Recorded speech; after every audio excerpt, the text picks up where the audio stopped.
I was actually a bit late getting this test submitted to the Ed, partly because I spent a lot of time arguing about the bike online. Well, not so much arguing, but correcting a lot of rubbish that's being sprouted about new Harleys, as usual. The one that drew me in started with, "Not only don't they corner." Well, that got me going.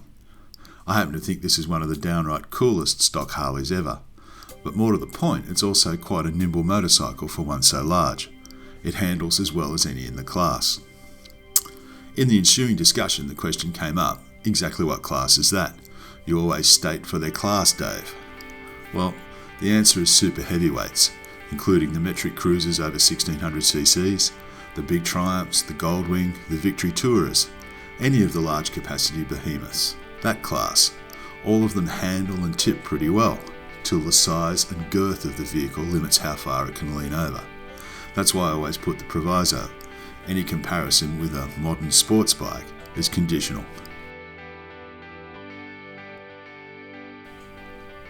Since they first appeared in 2008 for the 2009 model year, every touring chassis Harley I've tested has been first rate on the road.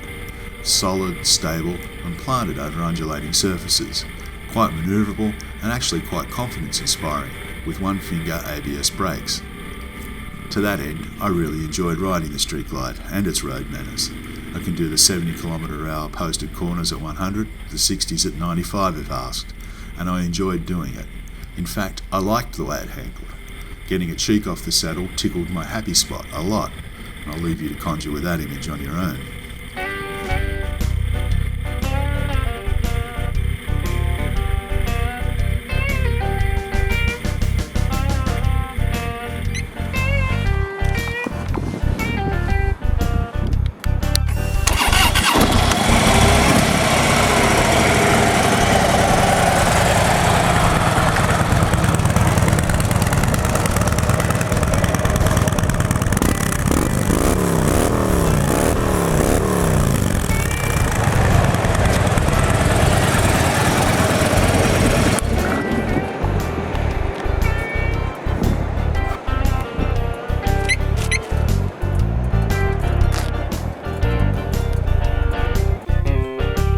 Just like the Road King we tested in February, riding it made me feel good.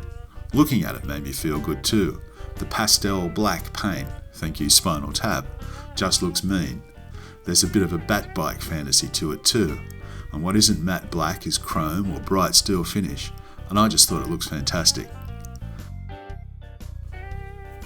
Like all new touring chassis rigs, it's fitted with the 103 cubic inch air-cooled V-twin displacing 1690 cc's. As usual, Harley only claim a torque figure, 134 Newton meters at 3,500 RPM, but I'm guesstimating it's got somewhere around 70 horsepower, which isn't a huge number by modern standards, particularly as it's hauling 368 kilograms in running order, or 355 dry. But the big torque, combined with the ease with which it can be chucked around, make it actually quite squirty. Seriously, it is. You can just squirt it out of the corners. I know it sounds improbable, but you can pull it around and make it stand upright nicely on exit with use of the throttle and the reliable 6-speed gearbox. Well, it's not a rapid bike by any means, but like the Road King, it's very enjoyable to ride at the speed limit, and therefore it gets the usual thumbs up from me.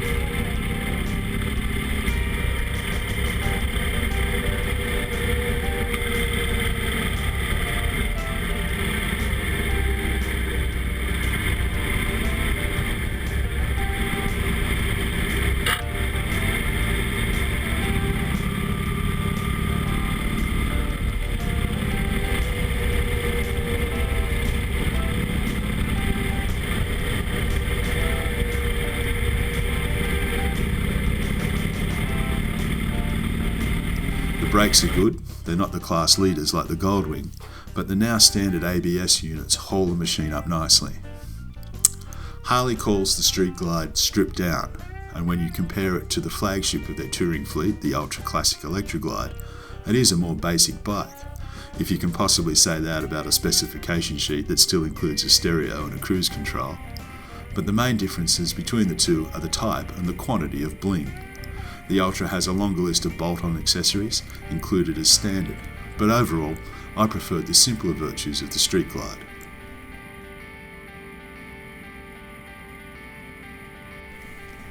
I did some big day rides out of Auckland and did many evening cruises around the city and the foreshore, and I didn't want to take it back. I like the standard bolt-on bling, and there's some really nice touches, the foot pegs and the footboards and the old school dashboard. It's a really good, feel-good machine that does two jobs. With a few extra custom bits, it's a Grand NZ Tourer, very capable of rolling away distance in good comfort and with a good range, whilst being a very cool boulevard cruiser at the same time. Coolest stock Harley ever, arguably.